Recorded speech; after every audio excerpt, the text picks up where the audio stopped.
Welcome to the big number. I'm Tom Haberstroh, and that is my man, Dan Devine. Dan, what's going on? How's your summer going? It's going great. I'm activating my glutes. I'm working on my box jumps. I am really out here. I've been fasting, not even intermittently, like consistently. So I feel like I'm about to shred in a way that's really unprecedented for me and kind of putting me in position to have my best year, Tom. So does that at all relate to what we're talking about today? Yeah, we're doing our summer dad bod pod of the summer here. That's right. We're working out, making sure we do that trap bar deadlift that a certain Luka Doncic has been doing out in Slovenia, or is it Croatia? I don't know. That's what our big number is about this week. This week's big number is 1.4. That's the cumulative number of MVPs that NBA GMs have expected for Luka Doncic over the last 5 seasons, based on the annual preseason NBA GM survey that our guy John Schumann does and compiles over at NBA.com. This is the highest figure that we have seen for any player over the last 5 years. Like, he is expected to win the MVP pretty much every year, at least be in the top 3. And yet, Dan, he has not won the MVP once. So I bring this up because, Dan, we did see this Men's Health digital cover story. I don't even know if it's an actual like hardcover pet cover story. Like, is it an analog cover story, which would be just like the hard cover story? Like, what is the equivalent of the is Men's Health in circulation in a hardcover is my question. Probably doesn't bode well that I don't know that answer. I think the answer is probably yes, and I think we should call it a dead tree cover story. And the trees are dead because Luka's been chopping them down, getting his hands in there, and just over and over again to get like that Rocky IV I'm in the mountains shred going. It was when it dropped on the internet, like it just descended and plopped down on top of all of us, like an absolute perfect rollout for like late summer, nothing to talk about. Hey, check out what I've been doing. Like, let's shock the gram kind of situation. It certainly raised eyebrows. It generated a ton of interest around the league because I think the expectation is, oh, wait, if Luka has been this good over the course of his career without being in, let's say, optimal shape at all times, what if he actually is taking that as seriously as he's ever taken it, motivated perhaps in part by the oh, bless you.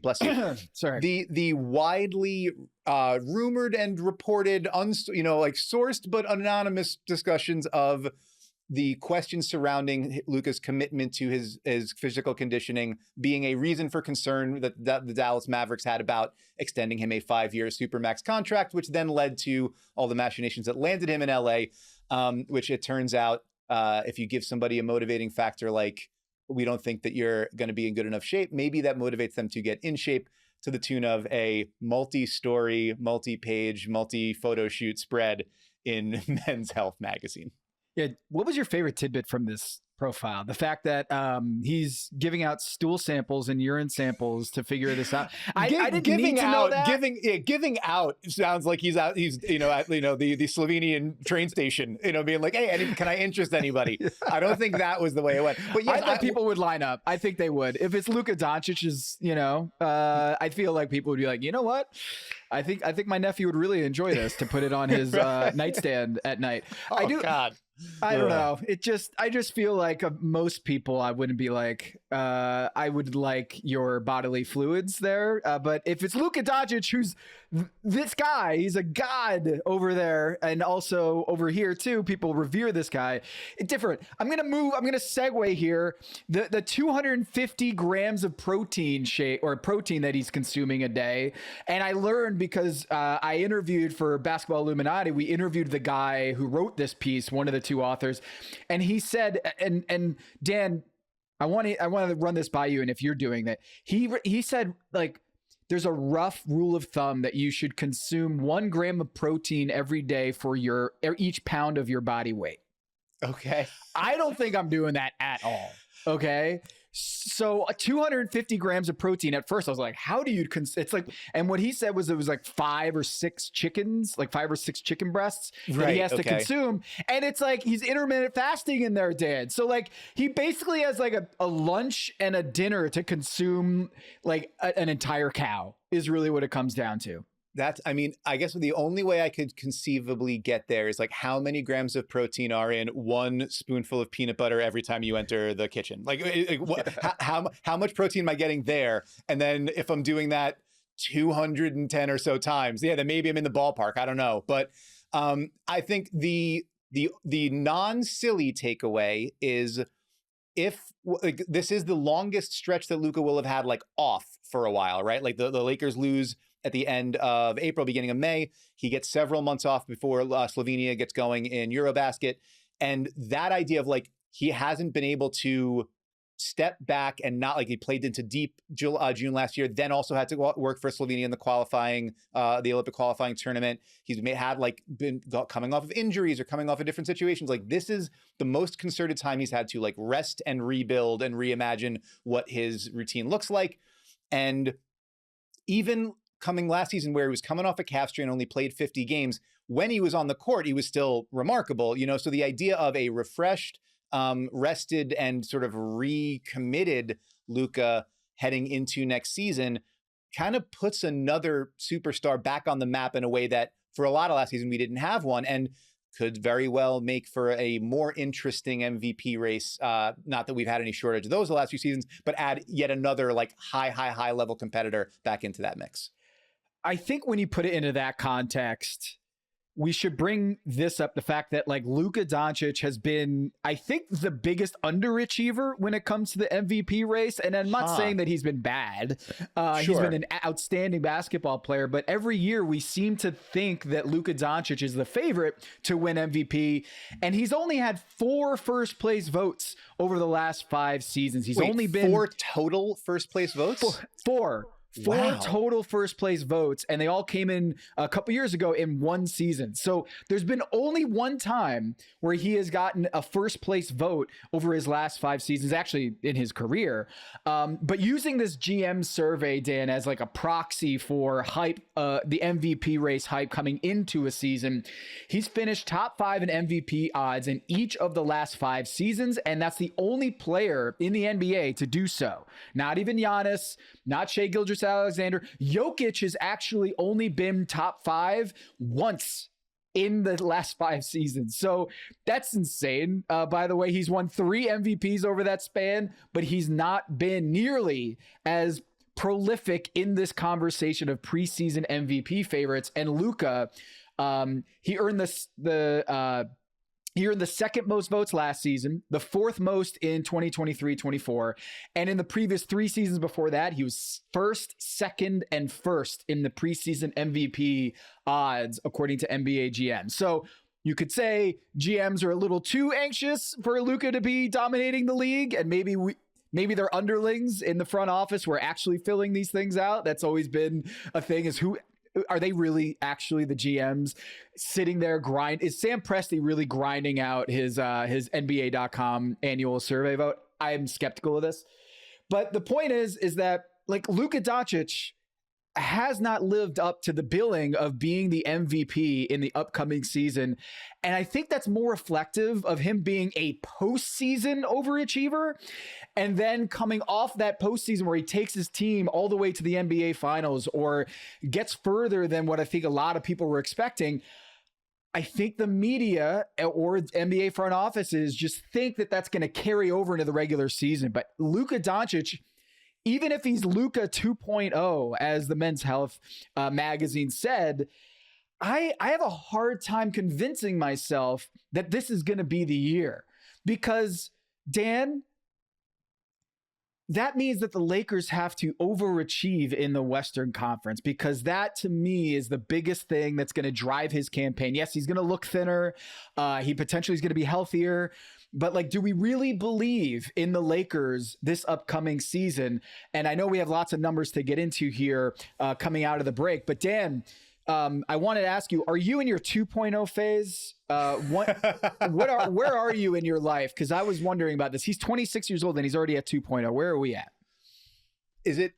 I think I'm actually regressing. I might be like in the 0.6. I feel like I'm getting worse. I'm aging. I'm losing facility. I'm not getting faster or stronger or better. I'm just kind of degrading slowly. But I mean, listen, that's me. Like, I'm not. Yeah. Other people might feel like they get better with age. Tom, what about you? Do you feel like the numbers are going up? Like Luka 2.0, Megan 2.0, Haberstroh 2.0? Yeah, I think. You know how Apple sometimes like goes back to like not a dumb version of their phone, but like a smaller version of their phone, just a less like sophisticated. Yeah, we're rolling it back. Yeah, rolling it back. Like a 0.6 sounds right. I got this beard here that like I've been working on the last like week or so. Which when I shave this off in the summer, it's going to be an amazing like very pale skin under here. That's right, the tan lines. But this is my Tom Segura look. This is my, I guess Taylor Jenkins might be the best comp here, NBA wise. Would you say? Mean, I was going to give you the benefit of a Tony Parker in this situation. I feel like, that's Parker. Yeah, I feel like that's there's a sophistication, a worldliness to the Haberstroh scruff here. I mean, listen, I'm obviously biased. I stay with a beard because God forbid I show you my real face, but I feel like you've got something, you've unlocked something here. So to me, from the outside looking in, I'm calling this at least a Tom 1.4. Oh, I love this. Thank you. I appreciate that. That is the big number this week, 1.4. Look, I actually should run through this real quick for the listeners. Yeah. Like what I basically did was took the percentage share because the MVP votes that the GMs do, it's not always like clean how many votes they have. They do Schumann writes like the percentages of the votes. So you add up all the percentages and you get to 142% over the last 5 seasons. So if he had 40% one year plus 20% plus 27%, he's at 142%. Giannis comes in at 102%. Jokic at 54%. He's got 3 MVPs. That's nuts. And the total number of votes that he's gotten, it shakes out to 54% of the vote over 5 years. Kevin Durant is in 4th most over the last 5 years at 48%. He hasn't won an MVP over that span. Shai Gilgeous-Alexander at 44% and Joel Embiid at 32%. They both, those last two, have won an MVP. And yet Luka Doncic, who has gotten the most MVP love, preseason love, out of any of them, is still looking for his first. And this one might be it. 2.0, 250 grams of protein and an almond milk shake every day. I don't know why the almond milk part is in there. Like, I guess that's healthier, so to speak. But we're going to talk about whether the Lakers can do this, whether the Lakers and Luka Doncic can help him win his first MVP with 4 little numbers, Dan, right after the break. All right, we're back. We try to get Luka Doncic on this show, the big number. And if you're listening, Luka, and you are, we know you are in the midst of going to the Yankees game, and people are upset about him wearing a Yankees hat. I mean, the guy's from Slovenia. Like, of all baseball teams, wouldn't you think that like the brand of the Yankees would be something that a Slovenian kid would be like, yeah, or Derek Jeter? I mean, he's part of the Jordan brand. I'm not worried about this. I'm a Red Sox fan. I'm not too messed up about Luka Doncic putting on a Yankees hat. I think when you look at LeBron and Luka, maybe they can share some Yankees lore together, or maybe not. I don't know if they're very close these days, Luka and LeBron. Did notice not one mention of LeBron in that Men's Health story, by the way. There was no like, I work out a lot, and I got a lot of, inspiration from number 23 on the Lakers. None of that talk, Dan. Well, I mean, there was a lot of discussion of trap bars and band, resistance band workouts, not so much about Versa climber sessions. So maybe it's just that they're doing different things. It's just, like you're in that part of the gym, I'm in this part of the gym, quick head nod and what's up, but that's about all.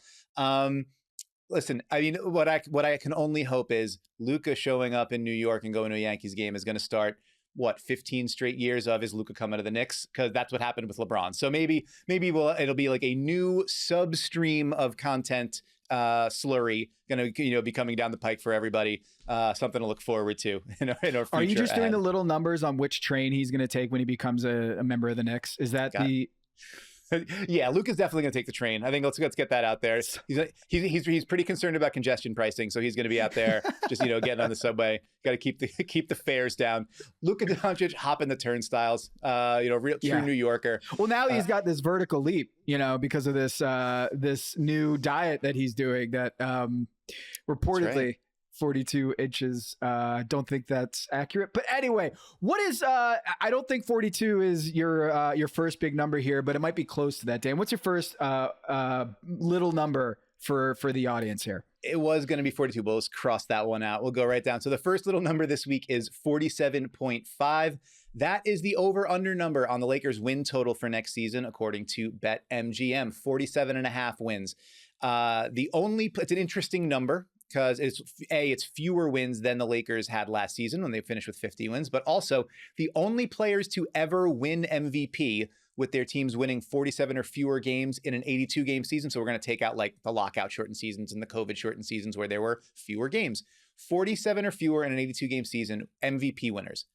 Bob Pettit, 1956.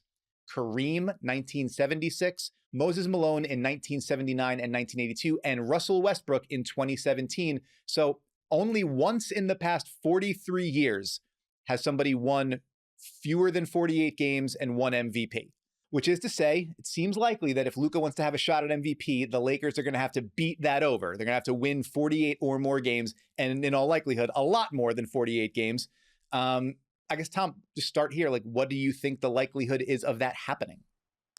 I don't think it's very high. I think also, remember, like the rotation is going to be pretty new here. We got a new starting center in DeAndre Ayton. DA is going to be, catching a lot of lobs from them and some, 12-foot mid-range jumpers right around the free throw line.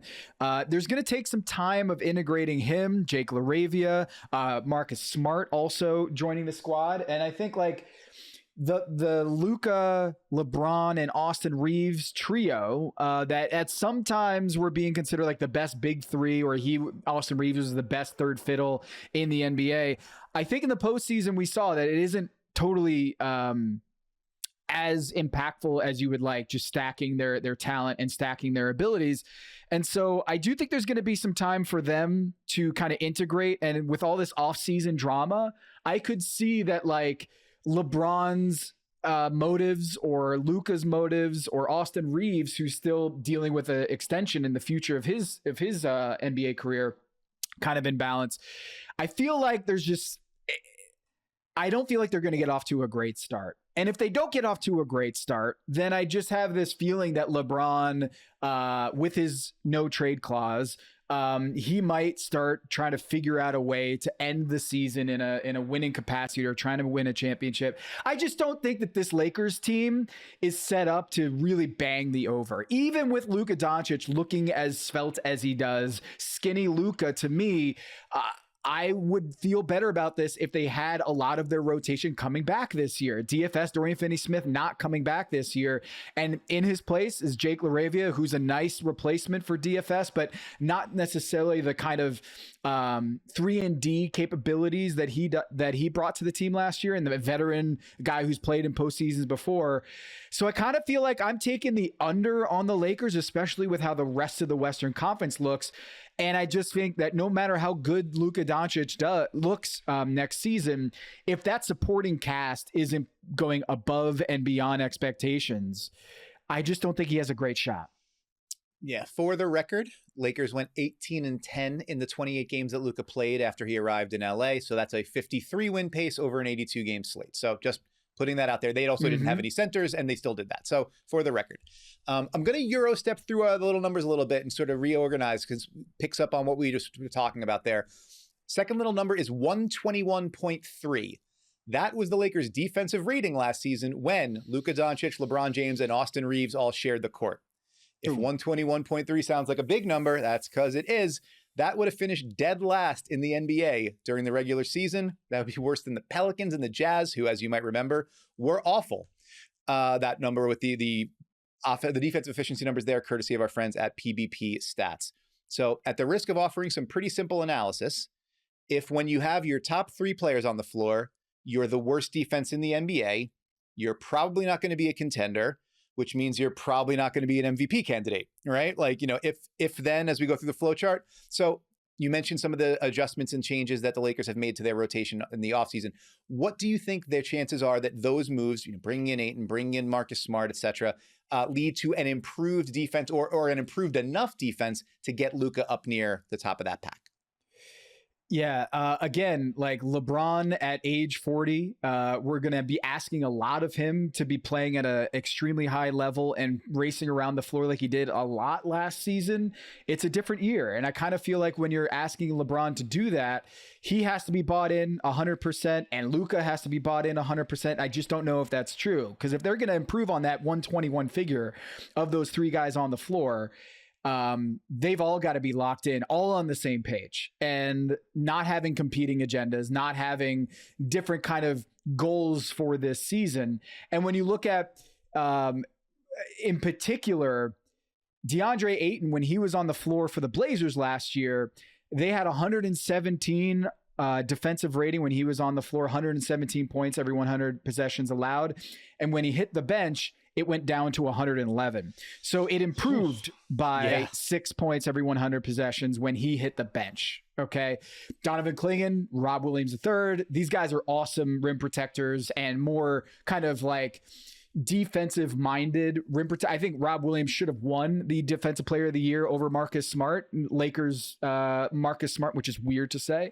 Yeah.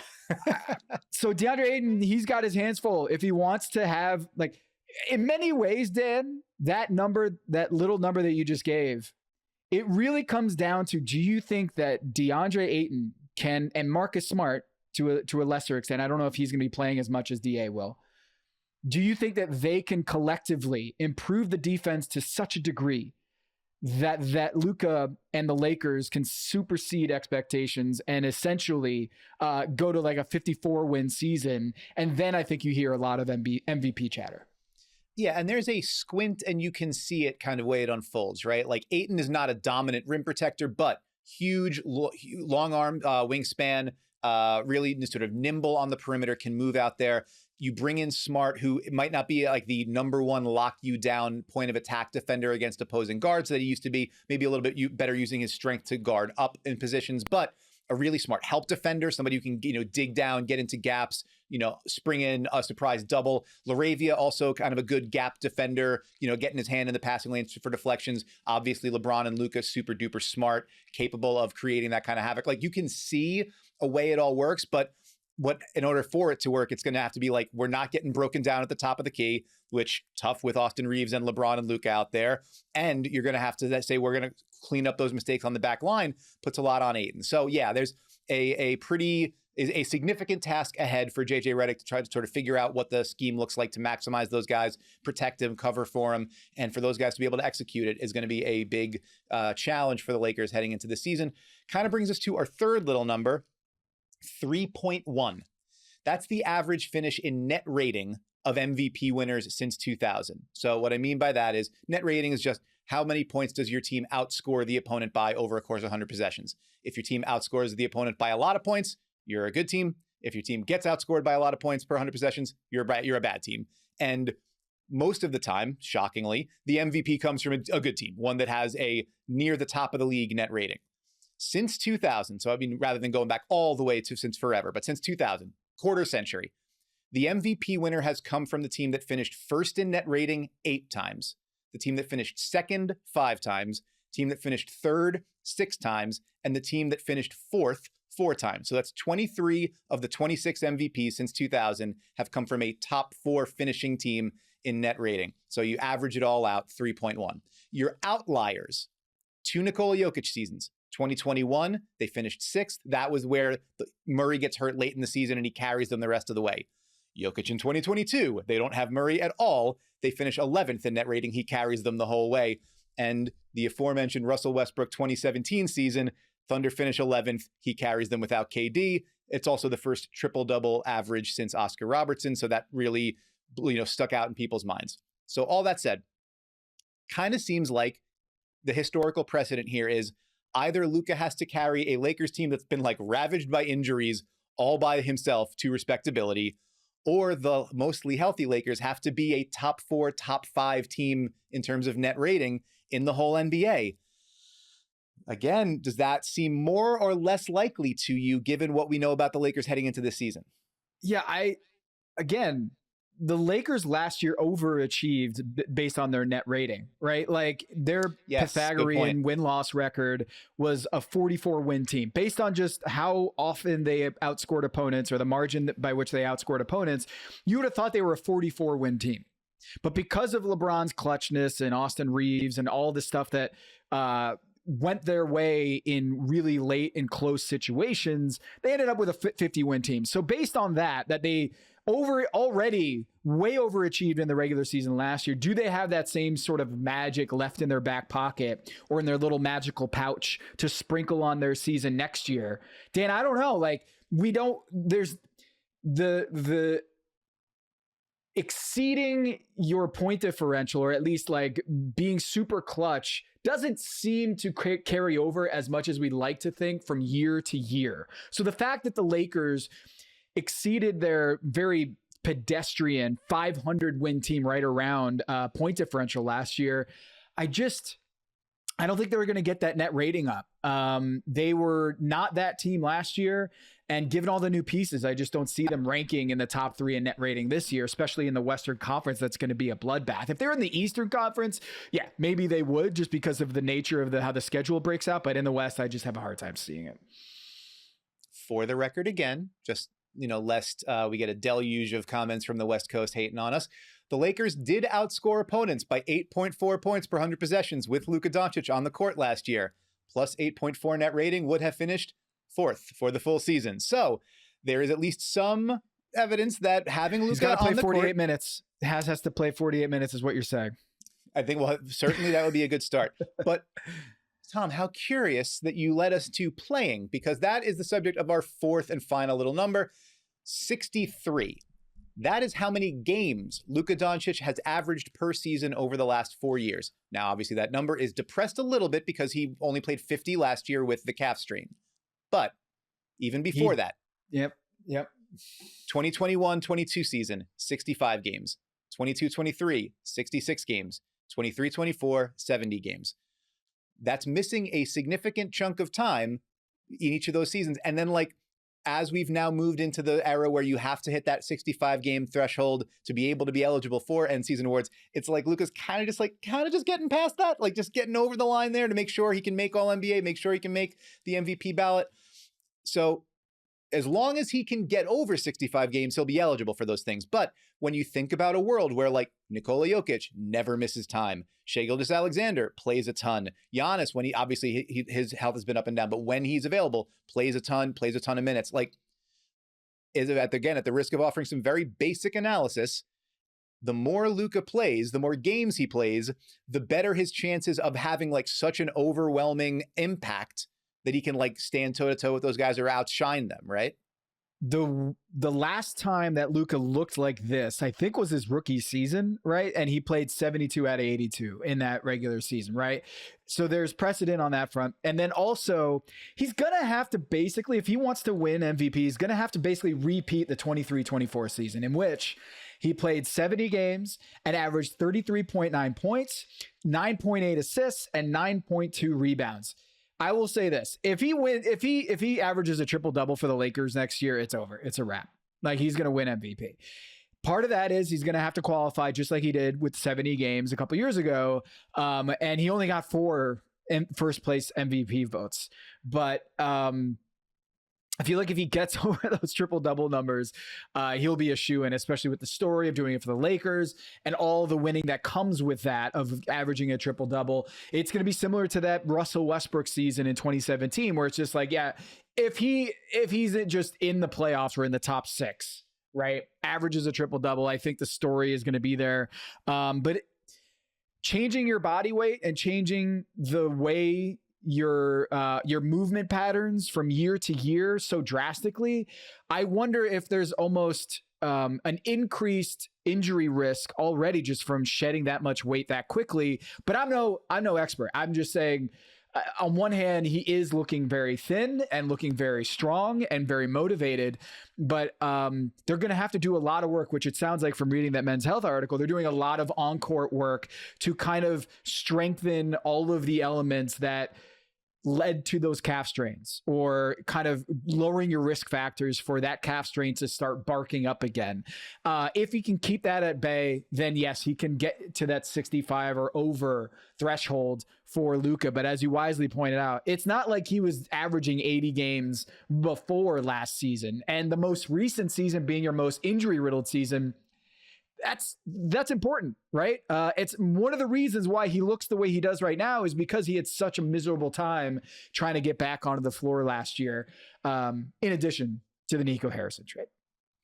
Yeah, the glass half full view of that is the most serious, like, soft tissue issue that you've had over the course of your career, the most serious, significant injury you've had over the course of your career, that combined with the trade, combined with the first round exit, that is like a pretty significant wake up call and significant call to arms that has led him to, I guess, I don't know, call to his arms. Like, his like striations out there are nuts. He's out here looking shredded like a YouTube clip. But we've put ourselves in position now with Luka Doncic to where all of the arrows seem to be pointing in the same direction. Like, he's approaching his peak. He's got the motivation. The Lakers are going to be built around him. He's got more help that they've brought together. Now all that's left is to put it all together and hopefully get the best version of him we've ever seen. If we do that, as you said, doing it in LA for a Lakers team that would then be competing for a top spot out west, the story, all the narratives, everything could kind of like line up together for him in a way that it hasn't just yet. To be determined. To be determined is a good way to segue into our next segment here. We're going to talk about the restricted free agency big four: Jonathan Kuminga, Josh Giddey, Cam Thomas, and Quentin Grimes. As of this recording, and our producer Stone will keep us updated as we go, whether there's going to be breaking news as we record this.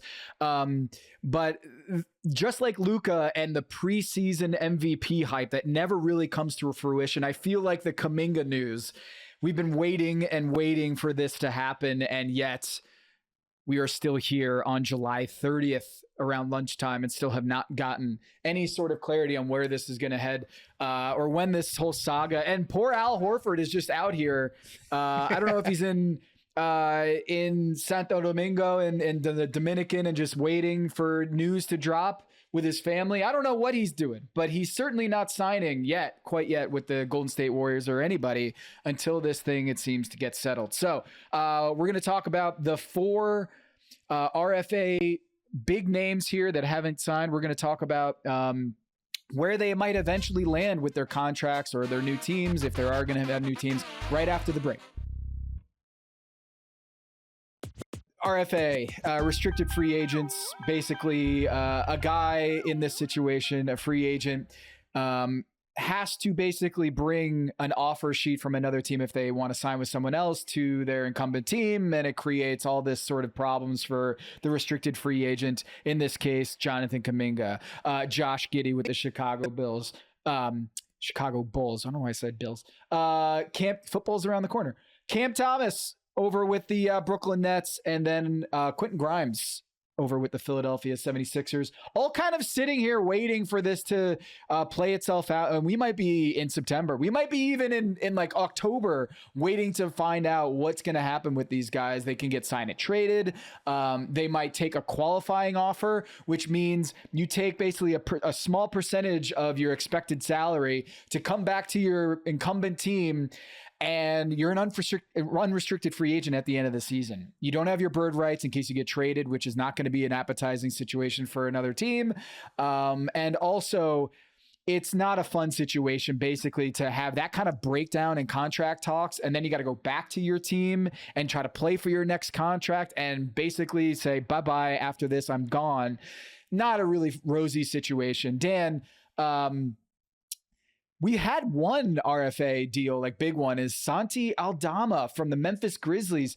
He had a $52.5 million deal, about 17.5 average annual salary with the Memphis Grizzlies. And that was like at the outset of free agency. And at this point, it's been almost a month. It's been a month. And we don't have any sort of real momentum with Kuminga and Josh Giddey and Cam Thomas and Quentin Grimes. Which do you think of those four? will have a resolution the soonest? Which one of those between Kuminga and Golden State, Giddey and Chicago, Cam Thomas and Brooklyn, Quentin Grimes and Philly, which one do you feel like we've reached the end point of this standoff and we're going to just come to a deal?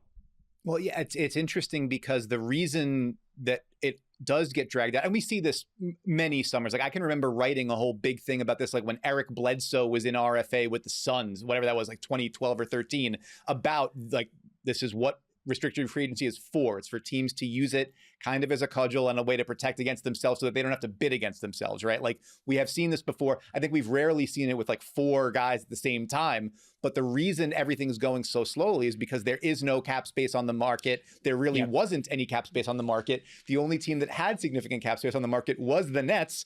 And they are deciding like, well, even though we can go over the line here to sign Cam Thomas, like nobody else is gonna. So like, why are we gonna? And there are teams that can create, like if the Jazz decided they wanted to start messing around, they can do it. But I don't think the Jazz seems super motivated to go out and get more talent on the roster. So in that case, there's no real motivation to get it moving. So then like, what leads to a resolution coming? One would be like, if there are no hard feelings and it's just kind of like, well, everybody wants this, so let's move forward. And that would seem to be Quentin Grimes to me. Like, I think the idea is everyone seems like pretty on board for the idea that Quentin Grimes should be on the 76ers next season and that he would be a good person to have around on the theoretical, healthier version of the 76ers that we've talked about on this show. And the Sixers have already indicated their interest in doing that by letting Gershon Yabusele walk, because if they would have gone into, I think it was gone into their taxpayer mid-level exception to be able to bring him back at the number he got from the Knicks, then they wouldn't have been able to go to where they need to go with Grimes to keep him under the aprons. Like the machinations of letting Yabusele go indicated that they are planning to bring Grimes back. So if we know that's where we're going and we know that's what both sides are looking for here, it seems like that could get done most amicably of these 4 situations.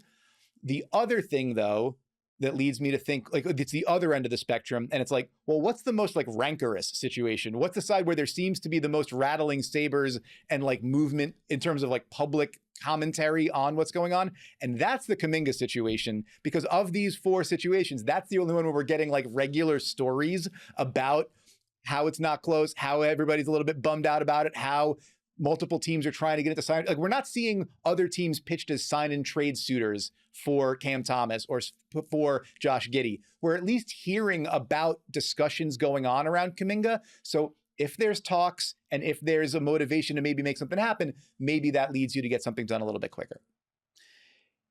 You know, we're talking a lot about body health and improvement, and we're both about the same age, Dan. 40 is the new 30, not just in terms of age and years, but also in scoring in today's NBA, because Quentin Grimes and Cam Thomas have both been like dropping 40 burgers left and right this past year. Doesn't seem to matter. You know, like what is a 40 burger worth these days? You know, like we had a 46 pointer from Quentin Grimes and another 40-point game from Quentin Grimes last year in the second half of the year, where they're a bit, I wouldn't say tanking, jockeying for draft position might be the more fair term. Cam Thomas has 9 40-point games in his NBA career, which is more than Kawhi Leonard, which is more than Calvin Murphy, Chris Mullin. I'm going to go Magic Johnson doesn't have more 40-point games than Cam Thomas. This list is incredible. Just the number of Scottie Pippen, Grant Hill, Chris Webber, Tim, that can't be right.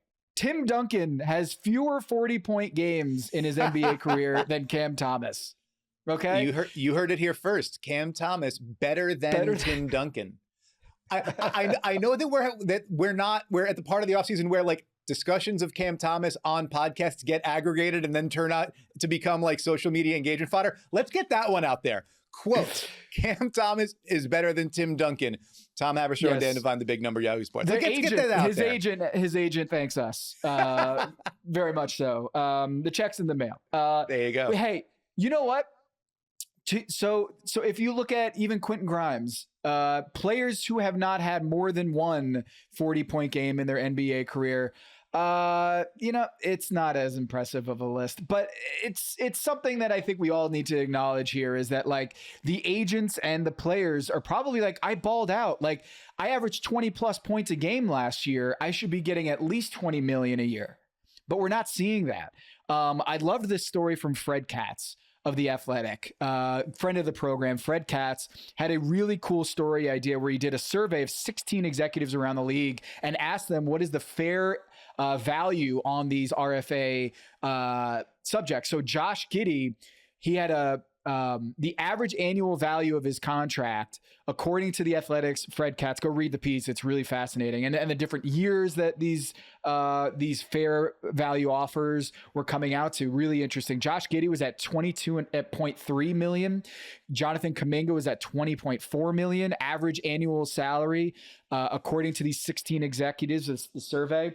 Cam Thomas came in at 16.7 million, and Quentin Grimes at $14.7 million average annual salary for these guys. I will point out, though, according to Fred's survey, Cam Thomas did have a higher number in terms of average annual salary than Quentin Grimes, but a much lower commitment in years.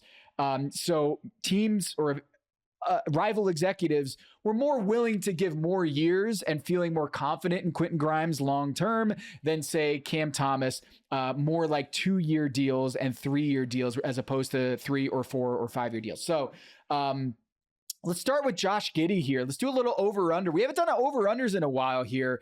Quickly, Dan, Josh Giddey, $22.3 million. I mean, let's peg it at 90 million over 4 years. That's basically what we're talking here is a 4-year, $90 million deal. Do you think that's a little rich for Josh Giddey, or do you think that's right about it's right? Goldilocks this for me. All right. So I think that's two different questions. So what would I go to that number, or do I think the Bulls are gonna, right? I mean, that's kind of where we are. So I think the Bulls are going to wind up over that. I think that it's going to, it'll be closer to maybe like 4 and 100 or somewhere closer to there. If for no other reason, then I think they can't reasonably look at Josh Giddey and say, we're going to give you less money overall than we gave to Patrick Williams. I feel like they can't do that. And like, yes, Patrick Williams was an extra year, but they went for 5 and 90 for someone that they've given a lot of opportunities to prove that he can do something for them, and he hasn't. Josh Giddey at least has shown he can be like the engine of their offense. Whether that offense is good enough to get you anywhere beyond the play-in doesn't really seem to be much of a concern in Chicago, because the play-in is where they're pretty happy being. So my guess is it's going to come in over that 22.3 average annual value, which even still would make him something like the 90th highest paid player in the NBA in terms of average annual value. So I'm guessing it gets done around there, but I mean, the longer this goes, I guess the more they can squeeze.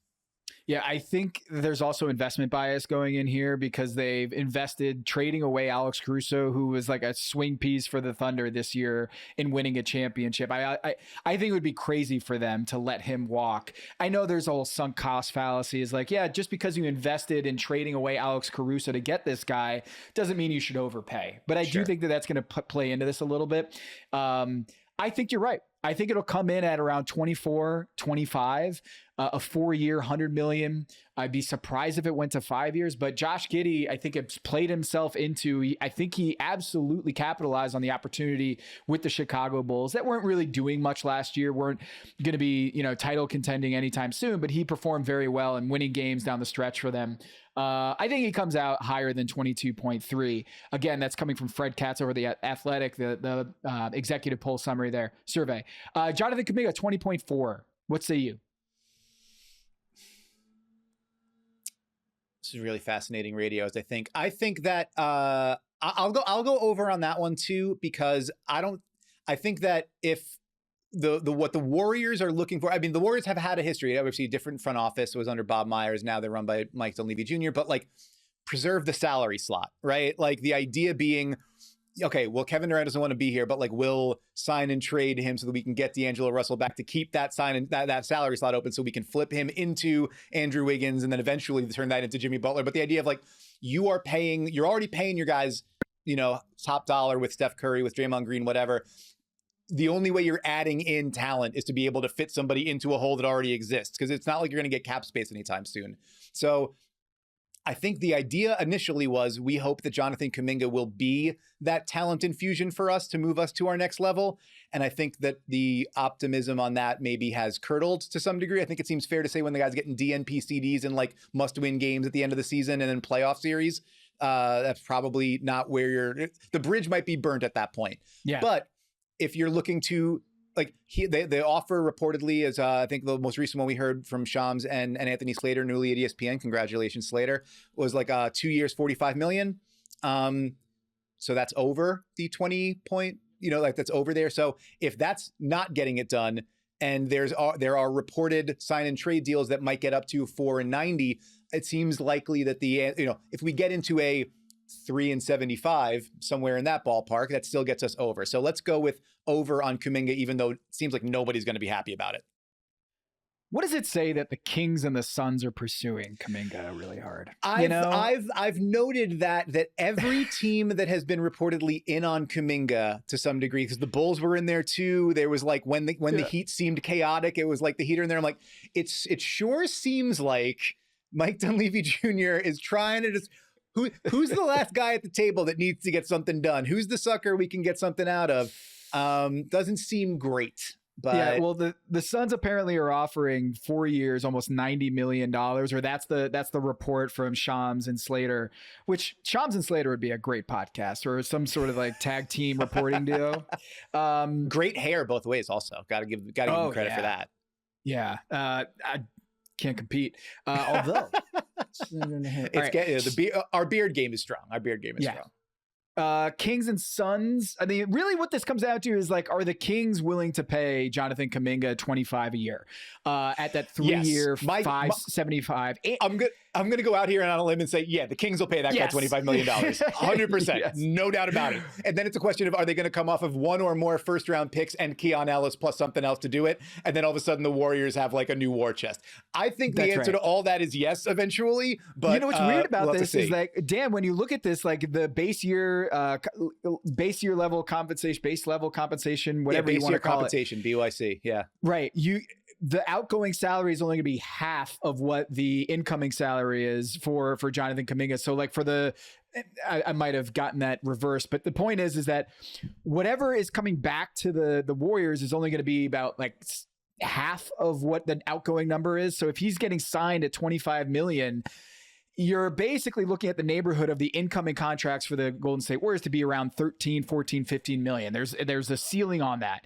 So like it almost becomes incentivizing the Warriors to agree to a number that's higher, because then you can get more contracts back in a trade. So it really is just greasing the wheels on the Kings side, or the Suns side is like, hey, how about like 30 million? Would you guys be cool with that? Because then if it's 30 million, then Grayson Allen becomes even more palatable on the other side, because I think he's got a average or a starting salary at 16 or something like that. So it's almost like I'm taking the hard over on Jonathan Kuminga's 20.4 because of the sign and trade aspect. I think it will come down to Keon Ellis and Devin Carter coming to the Warriors, and then a bunch of picks to beef that up. Apparently there was a report, I think maybe Anthony Slater was reporting that, is like that was the standing offer in terms of players to the Warriors, and they turned it down. But I think the draft package will probably have to increase for the Warriors to bite on that. Any last thoughts on Kuminga before we go to Cam Thomas at 16.7?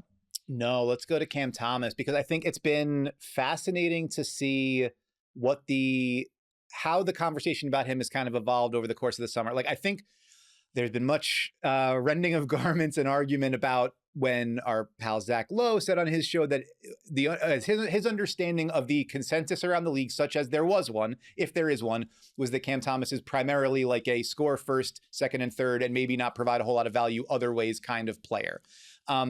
I would submit that is the way that people around the league have largely viewed him. Maybe that point of view is out of date, considering Cam Thomas increased his assist rate last year. He's shown the capacity to do more things with the ball. Still doesn't grade out particularly high as a defensive player, but like the idea of this is a guy who can score in volume pretty efficiently with the ball in his hands a lot, and is an advancing playmaker, if not yet a great one.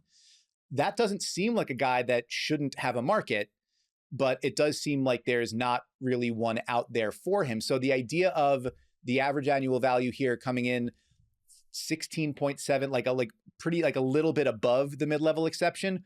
It feels light considering some of the guys who have gotten 30 mil. Thereabouts, 25. Considering he's better than prime Tim Duncan too. Yes. For example, right? Again, let's get that out there. Let's make sure we're getting that out there.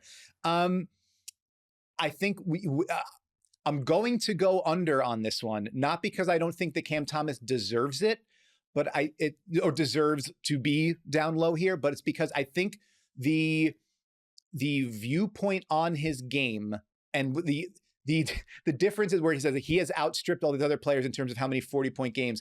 He does not provide the same kind of value in other aspects of his game. Kawhi Leonard not having as many 40-point games is not such a big deal considering everything else Kawhi Leonard gives you, right? Tim Duncan, etc. Other players like this that are providing more value on the defensive end and with their playmaking. Cam Thomas not at that level. Also a smaller guard who seems like if you're going to have to build everything around him, makes him a tricky fit. And clearly the market is suggesting that like no one is saying we feel that he is good enough as a number one creator to go and like, reshape our financial future to fit him in and do everything around him. So if that's the case, it seems more likely that he's going to have to settle for mid-level money or less, which would put him down below 16.7, which is tough and not cool and what restricted free agency is about. And I think that Cam Thomas would have an excellent chance of dramatically outperforming that number if he's able to stay healthy, which is the other part. He's missed a lot of time with injury in his first couple of seasons. And if the Nets are going to put something more representative in terms of talent around him, which, TBD there. It's tough to reconcile Cam Thomas and his offensive output and the fact that he's not able to get much more than the mid-level exception. I mean, I think it comes down to, we watched the NBA finals with these two juggernauts playing both ends of the floor as hard as they did. It's hard to look at this NBA landscape and say like Cam Thomas, if he's, according to EPM, estimated plus minus dunksandthrees.com, ranks in the second percentile defensively. His expected EPM going forward, second percentile. Offensively, 97th percentile, but that's given the role that he was in and how many teams can really say, hey, give the ball to Cam Thomas and just all the other egos on the team step aside and let him cook.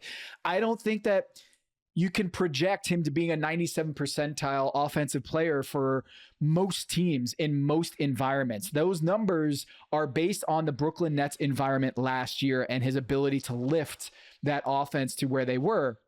I think part of the reason why he was double teamed so much when he was trying to refute what Zach Lowe was reporting, he was like, man, I got double teamed like crazy last year. And I'm like, yeah, because I think defenses are looking at you like he's not going to pass the ball.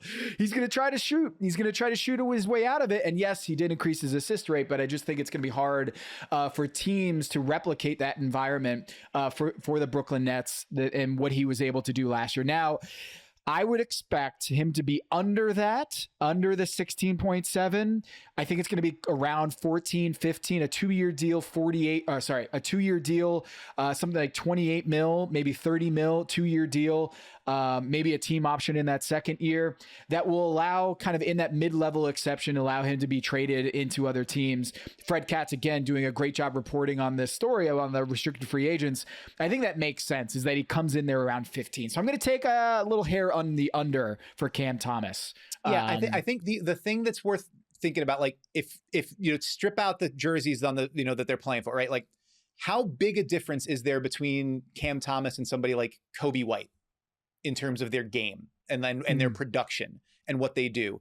And Kobe White wasn't making the mid-level, right? Like, and the next deal that he gets is not going to be for the mid-level. And so I think that's the idea, is like we've sort of focused on what he can't do and maybe undervalued what he can. And if he's able, but you're right, this is essentially gets you like a mid-level version of a prove it contract. Outperform this context or the lowered expectations for you on a team with maybe some more competitive talent. Michael Porter Jr. comes in the door. They drafted 17 guys who all need the ball in their hands, so we'll see. But like, show what you can do it again, keep the numbers going up, keep the assists going up, keep the turnovers going down, show growth in these areas. You'll have the opportunity to cash in from there, because I think there's a chance that at this point, whatever that consensus might be undervaluing what Cam Thomas actually does provide, but it's going to be on him to prove that again. Quentin Grimes, 14.7. I'm going to go over on that. I'm going to say it comes out to 15. So I'm going to go slight over on Quentin Grimes. Although that's going to be a crowded backcourt with VJ Edgecombe and Tyrese Maxey and Jared McCain. But I do think the 76ers, I think he's older. He's 25 years old compared to Cam Thomas, who's 23, and Josh Giddey, who's 22, and same with Kuminga. I think the 76ers like Quentin Grimes, and I think they're going to come out to about 3 years and call that 45. I'll say 3 years, 45, which would be a hair over the 14.7. Yeah, that sounds right to me. And then I think that's the get back here for these guys who are getting squeezed and who are not going to be able to get to their average annual value is you're going to be able to get back into unrestricted free agency sooner. That's the idea, right? And then like you go out, you ball out, you earn, like you mentioned Grimes looking at it and saying, well, look at what I did the second half of last season. It's like you were basically playing in like a consequences free sandbox in the second half of last season. Like there was nobody else on the team was healthy. Nobody other, like the team was completely out of the playoff race, all those sorts of things. Like show us you do it again in games that matter in a context where it's like you're providing value in a team that does have something to play for. And then, you know, in 2 years, if you get a player option in the third year or whatever, you get the opportunity to go back out and get another bite at the apple. I think for now, also the other part with Quentin Grimes that makes him maybe more likely to agree to one of these deals as like a late, I think it was a 25th pick that when the Knicks took him out of Kansas, or out of Houston rather. He started at Kansas, then went to Houston. I think he's only made something like $11 million in his career so far. Like he's not a bonus baby. He's not somebody who got like high lottery money like Giddey did or like Kuminga did. So I think he's much less likely to, and he's already been on, this is will be his fourth team. Yeah, this is his fourth team. New York, Detroit, Dallas, and now Philly. Like maybe when you've had that kind of run the first few years of your career, you're like, I'll take the $15 million a year and then, you know, figure it out from there. Like this is establishing that kind of generational wealth, locking in that kind of money, and then we'll go figure it out in a couple of years. I would agree with you. Also go over on that, but also expect in a couple of years, he might have an opportunity to strike it rich. Rich is how this peanut butter is going to taste now that our show is wrapping up here, and I'm going to start spooning some peanut butter down my gully right here. So love that. Love everything about that for you. Love a good peanut butter spoon. Dan, that's going to do it for us this week. Catch us next week on The Big Number. Thanks to Stone, Mike, and the entire squad behind the scenes who make this podcast a reality. Go give us a 5-star review. Please share this podcast with all your buddies when you're going out on the beach or what have you. Tell them about The Big Number Pod and all of the stylings that we do on this show. We'll be back next week with another episode of The Big Number. Until then, work on that summer bod, y'all.